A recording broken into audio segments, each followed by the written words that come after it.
Okay, so this is the SmackDown review. A little bit different angle. This time, not me freaking sitting on my floor. I'm standing up this video. I figured I'd change things up a bit. SmackDown's pretty good. Pretty good. With all the news of the ratings for Raw and SmackDown being down, I really felt like this week they actually made it a purpose to go all out and throw some interesting stuff and twists and turns at us, and really, really enjoyed SmackDown this week. I feel like I haven't actually watched SmackDown in forever because I was there in person last week. And I wish the show that we got tonight was what I would have got last week because the show last week wasn't very good. But tonight was definitely, I felt, a breath of fresh air, kind of like an anything can happen with the whole just the way SmackDown runs things. I feel like they do it so much better than Raw has.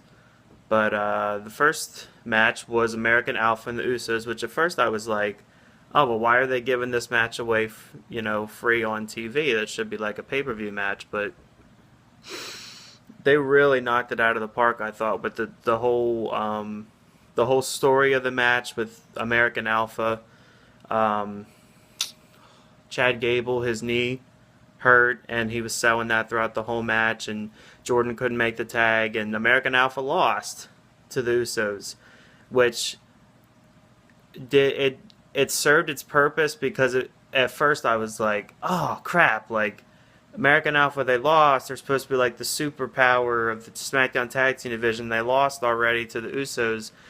But really, when you think about it, the Usos were so dead a month ago, nobody gave a crap, me especially. And this whole revitalizing of their character has been a huge, huge, huge, huge plus for them. It's exactly what they've needed. And them beating American Alpha not only builds the heat for them as the big heel team on SmackDown, but it also, when American Alpha finally wins those tag team titles on a big event, could be, Survivor Series, Royal Rumble, whatever, then it'll be that much more of an even bigger and special moment. So I really like that. I like how they're booking that there. The whole storytelling with that match was really good. Good action. Not a whole lot to complain about. I didn't even take notes on this crap. I'm just running off the top of my head from what I remember. Um, the only part of SmackDown that I felt was pointless was the Randy Orton and Eric Rowan match. Did anyone else expect it to go any different than it did? I don't even know if it went 2 minutes, and then an RKO, and he pins Eric Rowan, and then Bray Wyatt, gets up there, cuts an awesome 30-second promo, and that's it. Like, if Wyatt doesn't end up beating him at the pay-per-view, doesn't end up beating Randy Orton, Bray Wyatt he's already in serious crap, but I don't know what the WWE can do with him if he loses to Orton. He's going to be in deep, deep crap. So I'm pulling for Bray, man. That guy he is a superstar, just like over on Raw and Cesaro. Those two guys are the most underutilized guys that are just stars waiting to break out. So hopefully Bray will get his first big break at No Mercy, which I think is in like 3 weeks. I don't even know. What else happened tonight? Oh yeah, Dean Ambrose. Dean Ambrose, in the main event of SmackDown, pinned John Cena clean on a roll-up pin.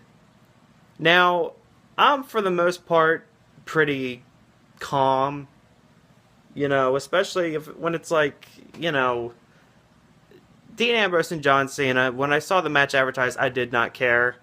I expected AJ Styles to interrupt the match and nobody to win the stupid thing. So I didn't care. I was even tempted to just turn SmackDown off altogether. But when Ambrose got the pin on Cena, it legitimately made me go, holy shit. Like, I was just, could not believe what I'd seen. Speechless. Speechless. Maybe the WWE doesn't hate Dean Ambrose after all. Maybe they still like him. I don't know. But the match itself wasn't anything to go back and watch. The only thing that was any importance is that he actually beat John Cena.